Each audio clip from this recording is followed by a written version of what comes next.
Hello, this is Dia Jameson, and today we are going to do a fun little painting. I am making a little rectangle and it's 5 inches by 7 inches.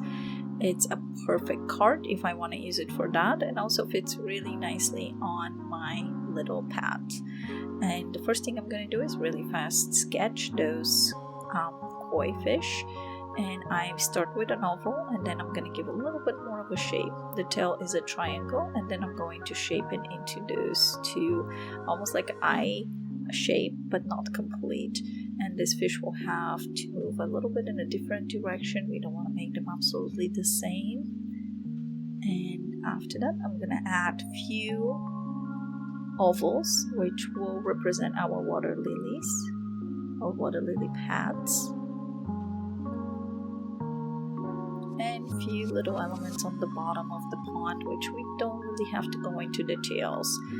Add a few fins, a few spots, make them the way you want it.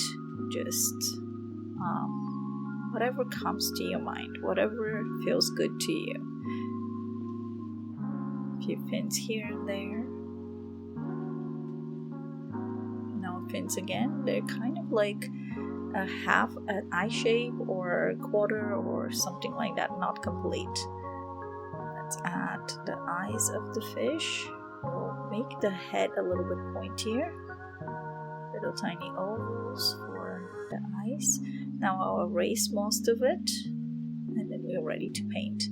When I do this for myself, I usually am very gentle with the pencil. I don't leave very dark lines, but it will be very hard for you guys to see, so I push a little bit harder with a pencil. So when you do it, you don't have to push that hard. Be very gentle on the paper with your pencil. And I will do two different things. I'm going to start with the watercolor pencils. I'm going to use a few colors for the bottom and the water lilies, and then I'm going to move in with the watercolor little dry paint, little dry pots. And of course the bottom, we can't quite see it, and it's not the focal point. The fish is the important thing. The fish and the water lilies are more important than what's happening on the bottom of the pond. So we're going to do this very, very gently. Suggestions, nothing set in stone, even though we're making few little stones on the bottom there. We don't want to spend too much time on that. I'm going to do the highlights, kind of mid-tones, and then I'm going to go in with a little bit of a darker green. Putting a little shadow. The dark green is going to be also a part of the shadow too.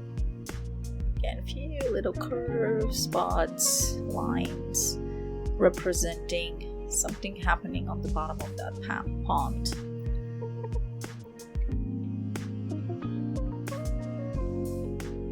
So we're going to use a round brush.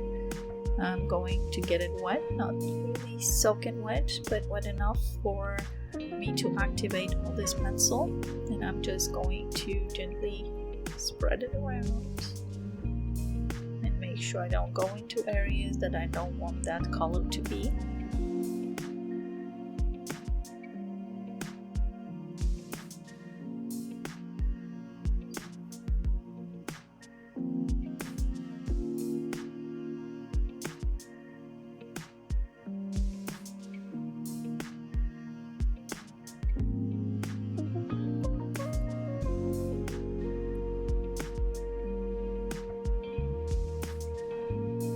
Super elementary, super easy, really fast little painting. I enjoyed it so much. I hope you guys can enjoy this. If you have any questions, please don't hesitate to ask. I'll be happy to answer anything that you want to know about the painting or how to. And if you like it, please don't forget to give me a thumbs up, subscribe to my channel. So you get all notification for future videos, and if you're on Rumble, don't forget to rumble.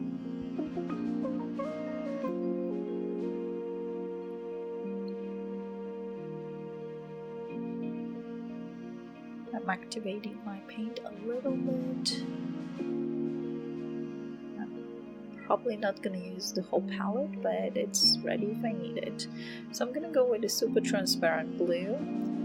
My surface is already wet and I'm adding a little bit and just spreading it around. Now it's going over some of the green areas, which creates kind of a muddy blue or muddy green, and that is perfect for the element that we are doing, which is the pond.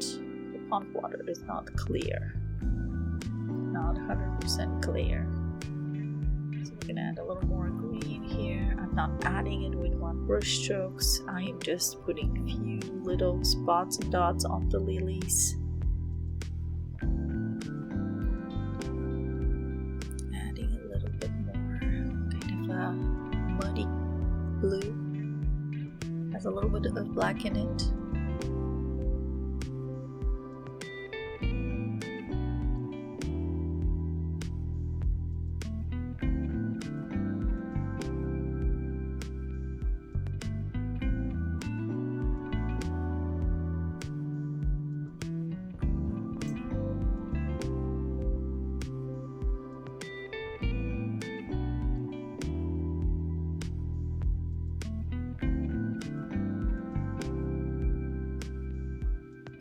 Bit more mixture between the blues and the black and the greens. Perfect color for what we need.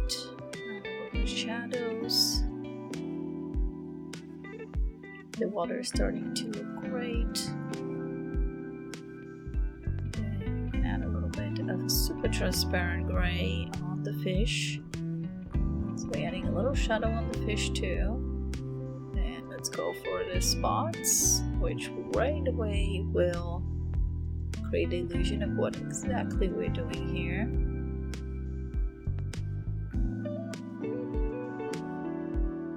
Don't want to add the same color everywhere. Some parts you want to leave it a little thin, and some parts you want to add more ink to them, more paint.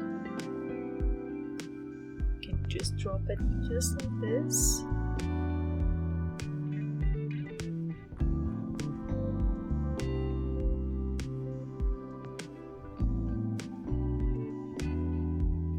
Getting a little bit bluish gray there, which will just give the illusion that the fish is partially in water, so the back is slightly showing over the water. So we're leaving it a little bit lighter. And if you see, we're not dealing with scales, we're not dealing with any of that because the painting is very simple. Everything is a suggestion.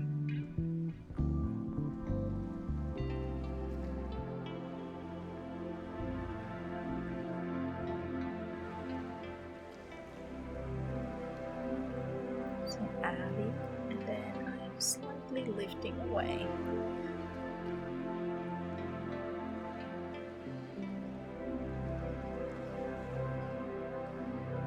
Gently spreading it in the direction I want that shadow or whatever I'm trying to cover. I want to push in that direction.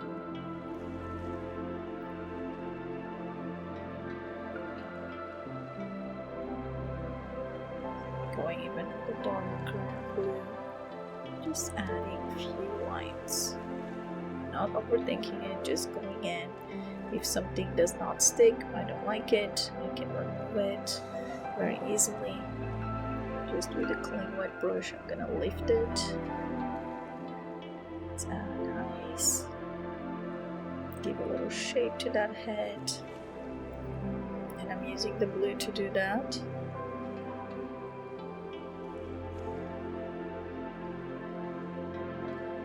Even though we know our fish is not blue.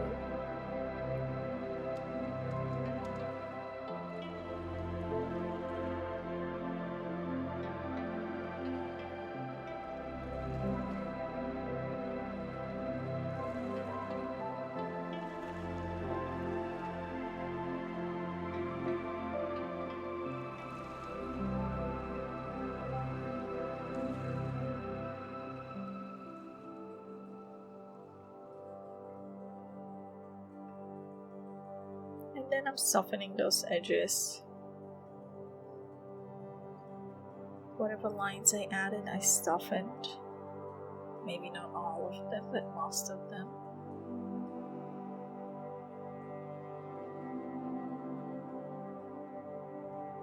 I love this black, blue, and green combination for a color. It's perfect. I'm gonna add a few orange spots, maybe smaller fish somewhere. And the shape is the suggestion that this might be a fish or it could be something else. The water is reflecting, so it can be so many things, and I leave this to whoever is looking at the painting to use their imagination and take them whatever they want to.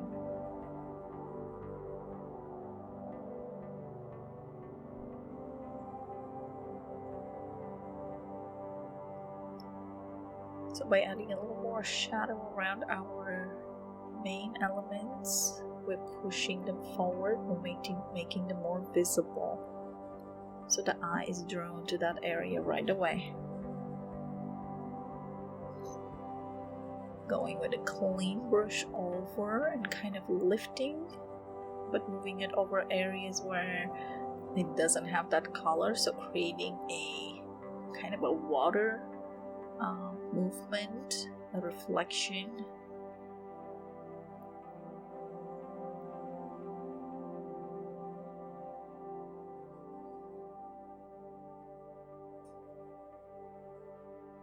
So I move to much smaller brush.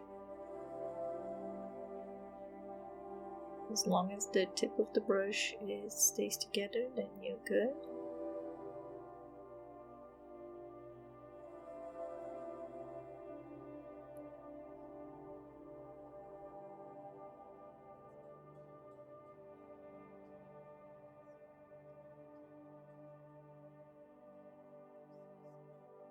The last piece left here is this little rock on the side, so we're gonna just add this real fast, and then we're going to be done with this cute little super easy painting.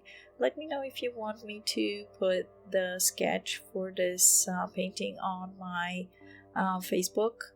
I think this also is very elementary because we're dealing only with ovals and triangles. But I would absolutely do it for you if you request it. And I think this looks more like a rock.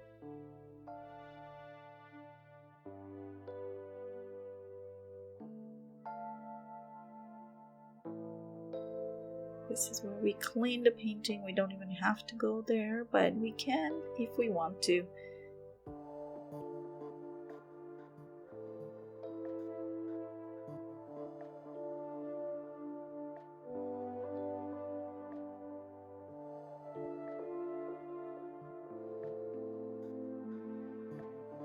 And for now, enjoy painting, happy painting, and I will see you next time. And that is from me. And I'll see you soon. Thanks for watching. Bye.